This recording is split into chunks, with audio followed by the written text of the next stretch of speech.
Check out Paddy's Rewards Club. Simply place 5 bets of £10 or more across any sport in a week, and you'll get a free £10 bet then next week. T&Cs apply. 18 plus. BeGambleAware.org.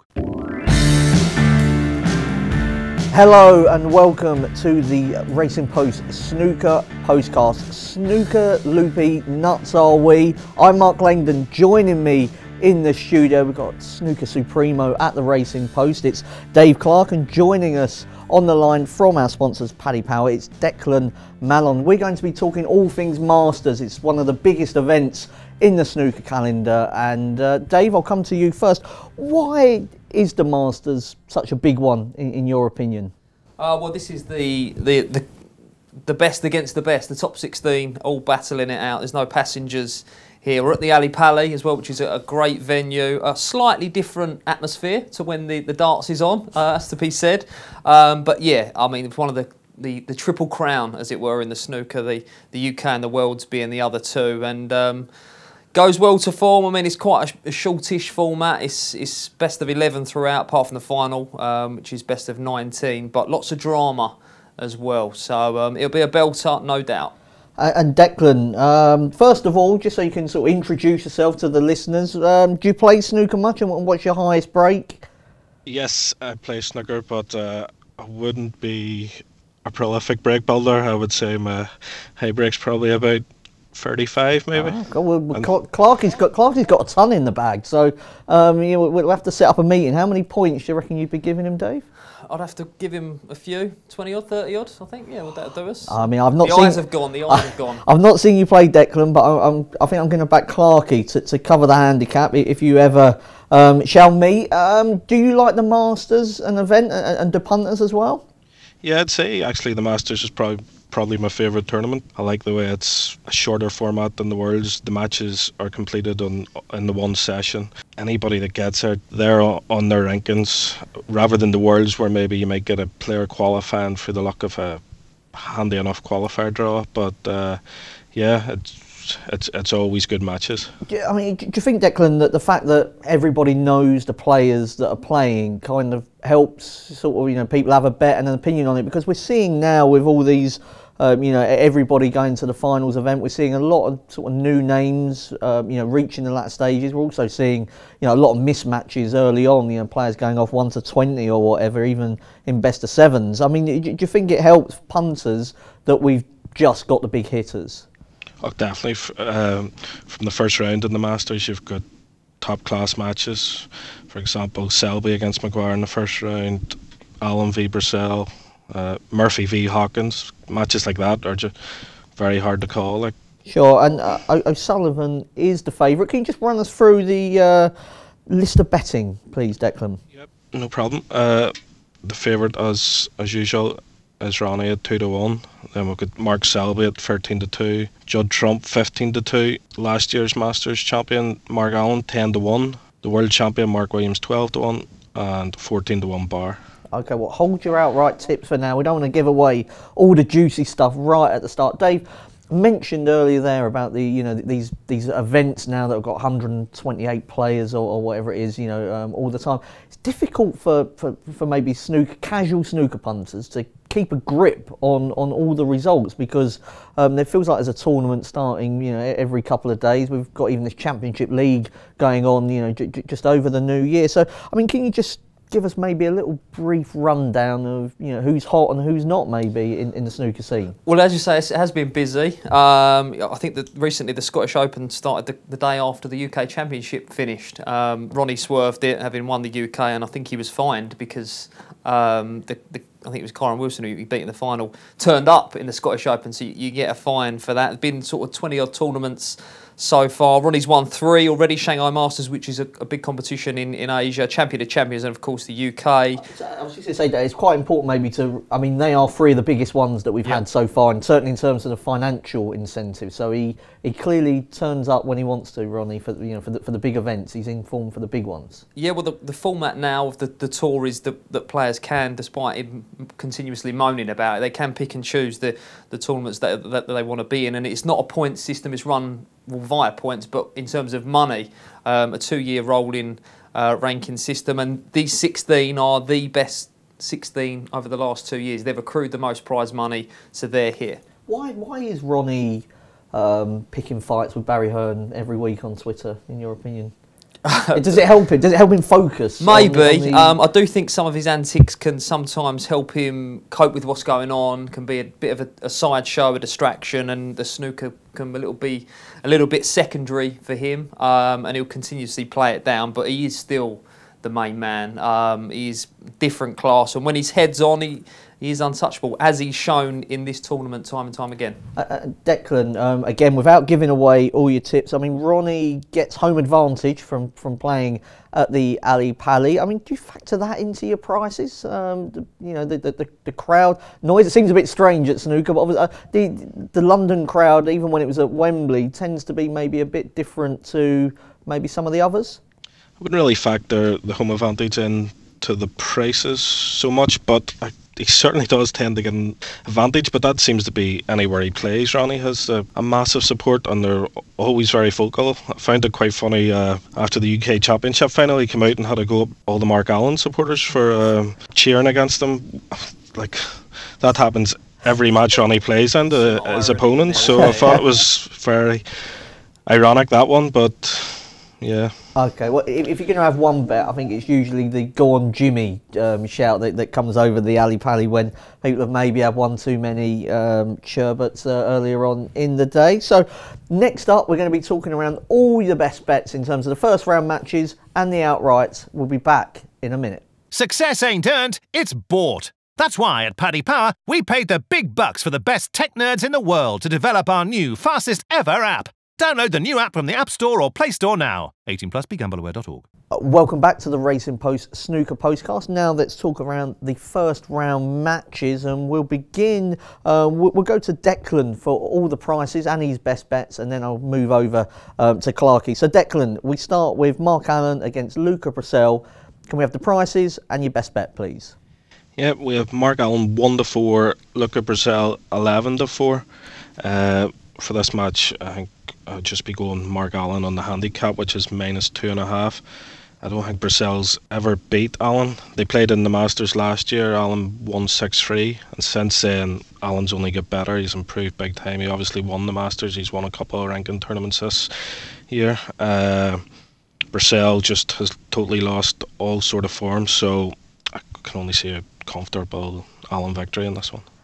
Dave, Bressel does seem to have lost his way a bit. You going for an easy Allen win? Yeah, I'm the exact same bet as Declan, actually. 8-11, 2.5 handicap. Allen, it was 6-3 last year. The head-to-head is 4-0 in Allen's favour. Two lefties playing here, but I think Bressel's probably the perfect player for Allen to be lining up against in his first match as defending champion. I mean, he can sometimes, not so much nowadays, but be found a little bit wanting in the safety department, Mark Allen, with top class opposition, but he's not going to get that with Bressel. He's a very attacking player, Bressel. I expect this to be wide open, but I think Allen will have far too much for him. Okay, and second up, it's Higgins against Dave. Probably closer betting heat here. Declan, how'd you bet and what's your best bet?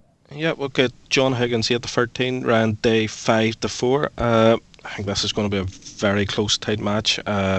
Higgins really struggling for form at the minute. Ryan Day had probably his best season of his career last year, but he hasn't really kicked on this year. I could see Day causing an upset here, but my best bet would be the total frames over 9.5. I think you can get some odds against there. Higgins is struggling for form, but he's a fierce competitor, so I can't see Day win it easy. Are you backing Ryan Day, Dave? I do fancy Day, but I feel that the play here is if you're going to back Day, him to get it done before a decider becomes, because Higgins is granite, he's got balls of steel, and if it goes to a decider, you just got to fancy him to come on top. But he's been saying all the wrong things for me, John Higgins. He's been talking retirement, he's at the end of his career. I thought it was remarkable, he knocked in a 147 just before Christmas in the Scottish Open with a cracked rib, so quite how much practice he's had, but they lined up last year, he won 6-1 against Day, but I do think Day has improved, and 15-8, Day -1.5, I think if he's going to get the job done, he might have to get it done because he can still be a little bit flaky himself. He might have to get it done before a decider comes. I quite like Day here on the handicap. He's very, very weak in a finish, I think it's fair to say. So if it goes close, Higgins probably will win. On Monday, it's the Essex Derby. Ronnie O'Sullivan against Stuart Bingham. Declan, best bet and some prices, please. Ronnie 1-4, Stuart Bingham 11-4. Again, I'm going to keep it simple here. -2.5 Ronnie. He's in great form. Bingham has had a decent season. He got to the UK semi-final and very nearly got to the final, but I just think the first round Ronnie will be well up for it and should win 6-2 or 6-3. Okay. Give Bull Run a chance here, Dave? Not really. He obviously turned over Ronnie in 2010 when he won the World Championships. He beat him at the quarter-final stage, but he's been turned over ever since. You know, I think Ronnie's remembered that he beat him then, and he's. I quite like O'Sullivan at 8-11 to win the first frame and go on to win the match. I think he'll set his stall out early. And go on. I'll talk about O'Sullivan's magic at the Masters. One of the tournament, one of the performances that really springs to mind is when he smashed Ricky Walden 6-0 in like 58 minutes. And I think you might see something similar. I think you could see vintage O'Sullivan is going to turn up, and I think he's going to wipe the floor with Bingham. How much did they used to practice together?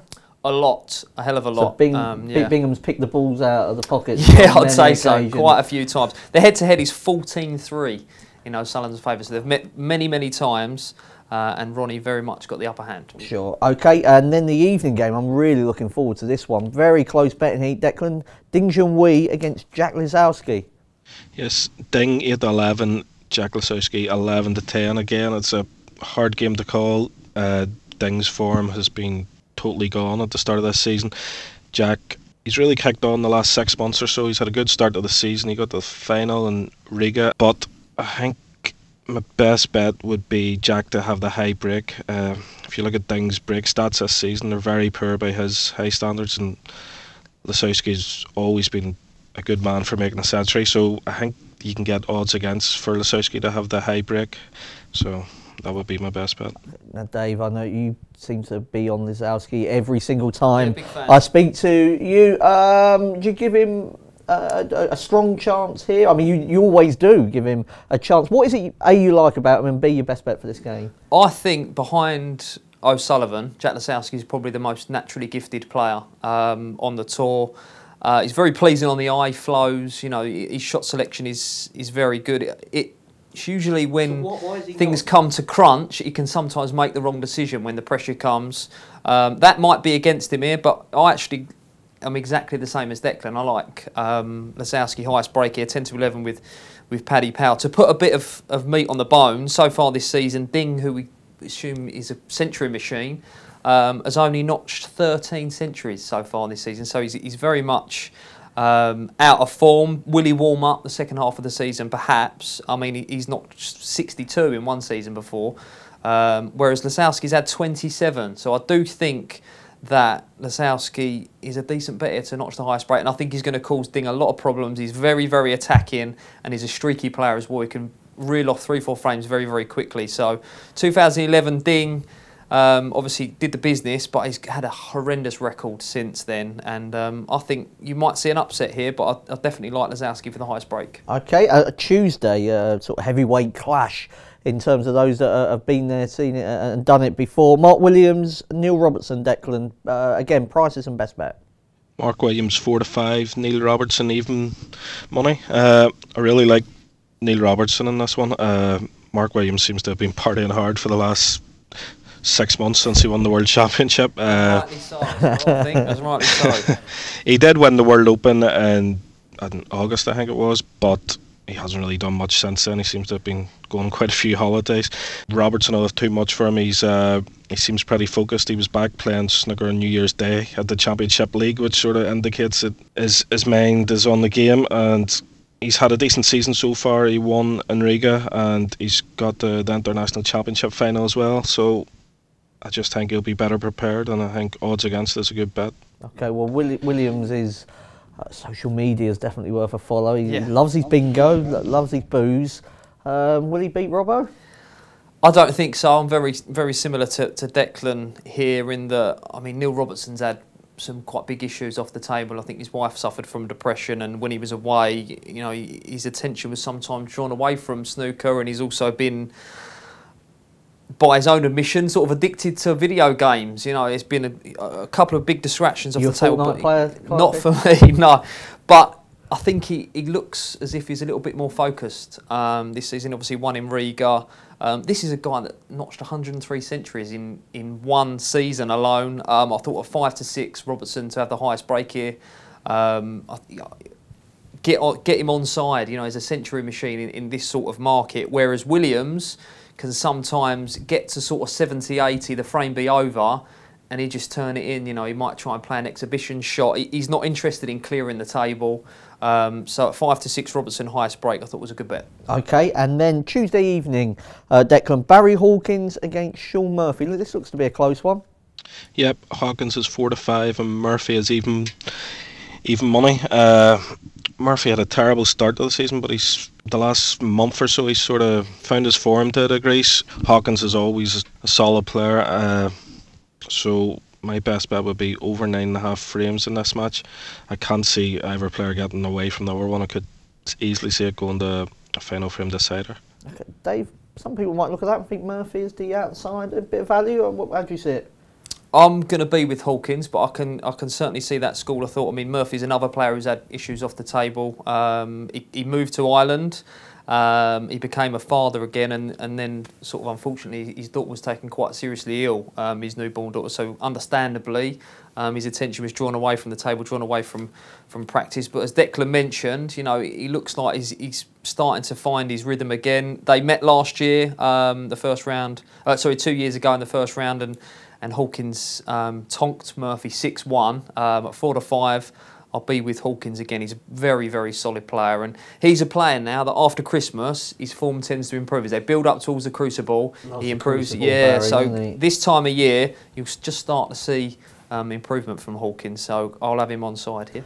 And talking of improvement, I think some people like to see Judd Trump improve if he's to win the World Championship this year. Declan, he takes on Kyron Wilson, a really interesting game this Wednesday afternoon. How'd you price it up and how'd you see it? Yeah, I think this has the potential to be the tie of the round. Trump is 8-11 and Kyron Wilson is 11-10. Kyron's got a great record against Trump in the recent past anyway. Including last year in the Masters, he came back from 5-2 down to beat Judd 6-5. But there's been a bit of needle between the pair in the last couple of months, and Judd, I think Judd's going to win this one. He seems very focused, and he beat Kyron there in the Championship League 6-1 aggregate over 2 matches last week. I know it's only the Championship League, but since Kyron sort of had that wee dig at him, he seems determined to get his own back on him. Okay, well, Dave, Trump's an interesting one because he probably should win more than he does. I mean, the talent is still waiting to become world champion. I think many of us thought that would kind of be in the bag by now. This grudge match against Kyron Wilson, is this the kind of thing he needs actually to spark him into life? I think so, yeah. This is the tie of the round, that question. This is a grudge match. They had words last time they met. Wilson kind of implying that he wanted it more than Trump. You know, during a mid-session interval, Wilson was on the practice table while sort of Trump was just kicking back, having a cup of tea, maybe on his phone, checking his social media, whatever. And then Trump hit back with a, well, if I had his cue action, I'd want to practice as well. So be under no illusion, these two really want to beat each other.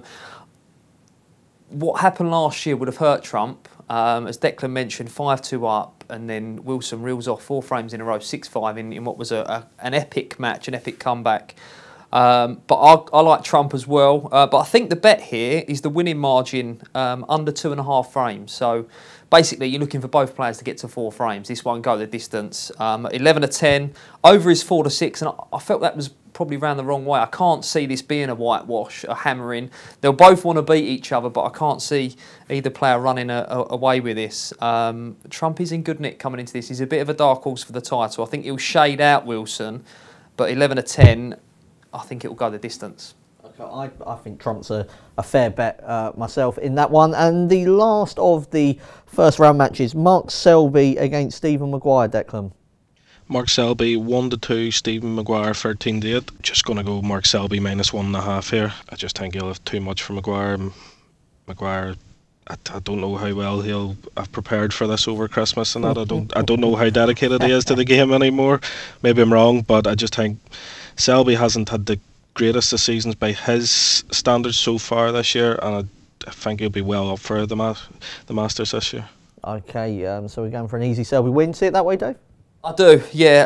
I think Selby's all wrong for Maguire. He's an attacking player. He likes to get amongst the balls and score heavy, but that's not really been the case this season. I was looking at how Maguire's got on so far this year. He's had 32 matches and only scored 14 centuries. And Paddy Power are offering even money that he doesn't have a century in this match. And I thought that was a good bet because if Selby struggles, he's just going to make a mess of the table, and you have to scrape him off the table. I think he'll come through this, but that was the bet that stood out for me. I mean, Selby's been number one in the world now for 204 weeks. He's still the man to beat, along with Ronnie. But I just can't see Maguire getting a sniff here. And even money doesn't have a century. I thought it was a good bet. I can see Maguire getting very frustrated. He can get quite down. Yeah, we'll be seeing plenty of that, and we'll have hopefully some banging tips to come after this. Follow Paddy Power on Snapchat. The username is @ThePaddyPower, and we promise there won't be any boring snaps about gigs, the weather or the gym. Hello and welcome back to the Racing Post Snooker Postcast. We're now going to decide who's going to win the Masters. And Dave, I'll start with you. What's your outright fancy? Just one, really, and that's going to be the defending champion, Mark Allen, at 10-1. He has been bigger. He's been well backed since the market kind of formed a couple of months ago. On the draw more than anything. I mean, players coming back to defend the Masters. Only 4 players have done it ever in history. Cliff Thorburn, Stephen Hendry, Paul Hunter and Ronnie O'Sullivan. So quite a cast there, but I do like the draw. That bracket?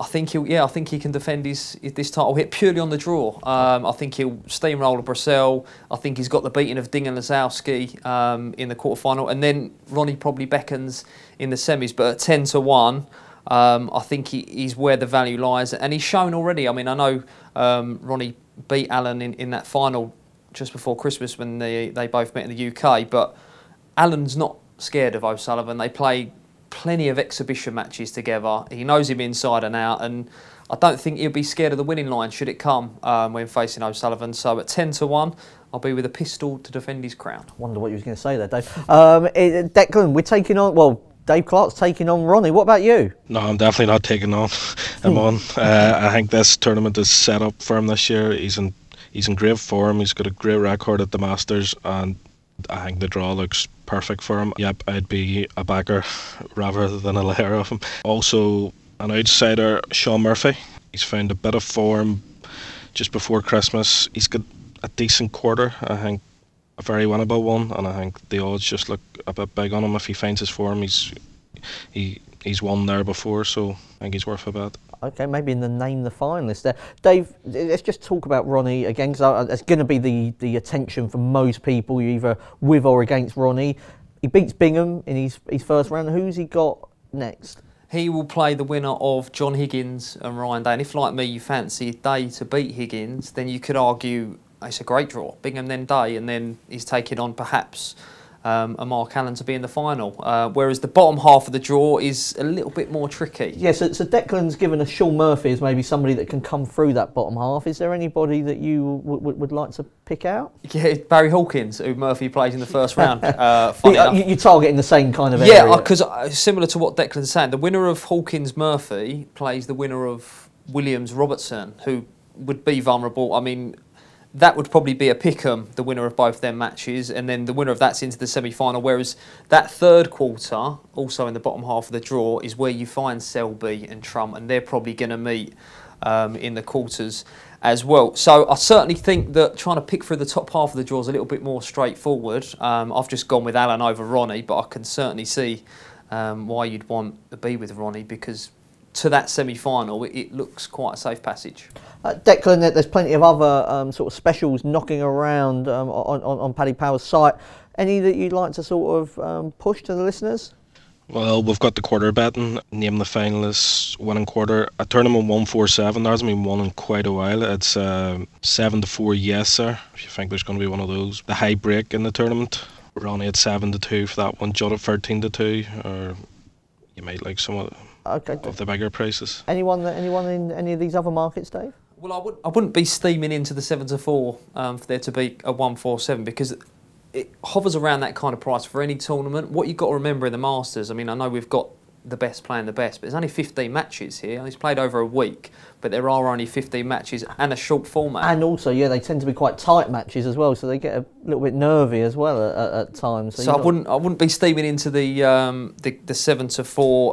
I'm all about Allen. I think there are loads of bets you can get. I mean, if you can see him beating Ronnie in the top half, then you can get 25-1 for an Alan Trump final with Paddy Power, 35-1 Alan Hawkins, and 20-1 Alan Selby. Just want to talk to you then about Mark Allen. He's got and then you may be saying, well, Ding Junhui's not going to get that far. But I just had a look. Ding leads Allen 11-4 in head-to-heads. Do the head-to-heads even sort of register on your sort of punting? They do, yeah, they're massive head-to-heads. But at the same time, I think both players have completely transformed in the last 18 months, 2 years. I think Ding has regressed for me. He probably is a little bit of a slow burner throughout the season. He's another one who's probably just eyeing up Sheffield and the Crucible because he's sitting on a potload of money. He earns a fortune out in China doing exhibitions, etc. Whereas Allen is, I think he's developing into a real winner now. I mean, he's had a good start to the season. He's confident, and I think he's one of these players that is not scared of the winning line. You know, Ronnie's mentioned all these numpties, but he's never mentioned Allen in that bracket because I think he respects him along with the likes of Selby and Higgins. He's slowly developing into a winner, and should they meet, I think they're, you know, the head-to-head's 11-4, but I think they're both different animals now. Okay, and Declan, just finally in terms of the outright market, you obviously want to be with Ronnie. What are the kind of ones towards the top of the market are you most keen to lay? Mark Williams, as I said earlier, he's been in party mode the last 6 months. I don't think he'll be going into this well prepared, and he's got a hard first round match, so be happy to lay him. John Higgins, 14-1. He's been in terrible form. He's making all the wrong noises, and he's got a tough draw, so I'd be happy to lay him. Mark Selby as well. He's had a poor season by his standards, and be happy to take him on. Okay, well, I think all that remains from this Masters Postcast is to get the naps. This will not be beaten. Right, I'm going to go first. I think Ronnie O'Sullivan to make the final, odds against. I'm looking at. I respect Dave's opinion on Mark Allen, but I see that as really the only danger. I see all the kind of potential threats to Ronnie in the bottom half. I think the short format, playing in London, he can stay at home and all that. That all just settles him down nicely. He's turned up for all of the big events this season, and I think he'll probably win. But just if he plays someone like Selby in the final, I always get a little bit nervous. So I'm going to go for Ronnie to make the final, odds against. Declan, what's your best bet? Best bet is going to be Neil Robertson to beat Mark Williams. As I say, I think Neil Robertson is really focused this season. Mark Williams hasn't been. He's been in poor form, and I just think at odds against Robertson's a great bet to beat him. Okay, Dave Clark, what's your best bet at the Masters? Well, the Mark Allen loving is going to continue. I'm going to stick with my man. 6-5 to win the first quarter. He's got Luca Brazil, and then the winner of Ding Junhui and Jack Lasowski. I think he's got the beating of all three players comfortably. 6-5 to win his quarter, 9-2 to reach the final, but 6-5 to win his quarter is the best bet for me. Okay, well, thanks very much, guys. And if you enjoy these shows, make sure you rate, review, and subscribe wherever you download the Postcast. And don't forget to listen to the football one as well, where me and Dave Clark we've swapped chairs, so he's knocking them over the pocket and I'm tapping them in. Until next time, we've got the racing horse racing Postcast to come as well on Friday with Bruce Millington. Until next time, thank you. Check out Paddy's Rewards Club. Simply place 5 bets of £10 or more across any sport in a week, and you'll get a free £10 bet then next week. T&Cs apply. 18+. BeGambleAware.org.